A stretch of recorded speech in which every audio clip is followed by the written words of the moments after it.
The International Olympic Committee has recognised the state of Palestine since 1995, and after more than 9 months of war in Gaza, it has sent one of the smallest teams to the Games in Paris. Team members say they all know people who have been killed during the war. Athletes, trainers and support staff have been amongst the victims. The war has also thwarted the ambitions of some Palestinians who dream of representing their people.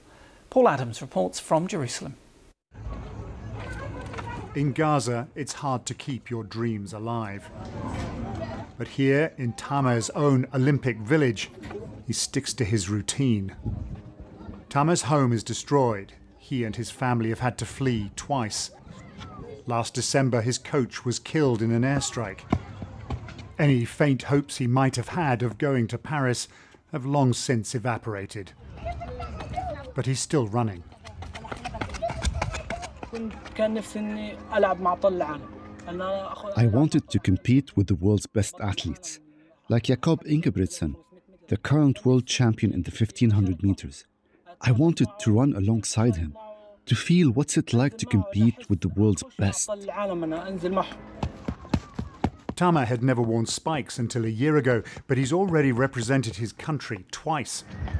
In China, at the Asian Games, he got to know other Palestinian hopefuls, like the swimmer Valerie Tarazi. Valerie has made it to Paris, days away from competing in her first Olympics. Born and raised in America, she comes from one of the oldest Christian families in Gaza, a child of the huge Palestinian diaspora.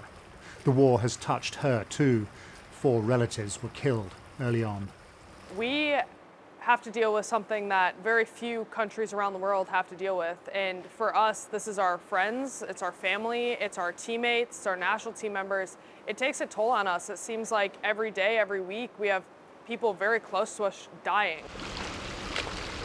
My little bit of struggle is nothing compared to what the women and children in Gaza have to face every single day. I'm not worried about finding my next meal or finding a bottle of water. I get to jump in a pool and do what I love. So my little bit of pain is absolutely nothing compared to what they have to go through every single day. Yeah, so we had The team's headquarters are in the West Bank, in the city of Ramallah. Diala is the chief nutritionist. From training to travel and the endless tragedy, the war has thrown up countless challenges. It's definitely been a setback, but I think in terms of our ambition and our plan and our willpower, it was not affected. And if it was affected in a way, it was just a way of getting us more determined. Back in Gaza, the city's only athletics track is a war-ravaged place of refuge. It's been months since anyone trained here. Amid the date palms of Deir al-Balah, Tamer knows his time has not yet come. He dreams of getting out, getting strong, and once more running for his country. Paul Adams, BBC News, Jerusalem.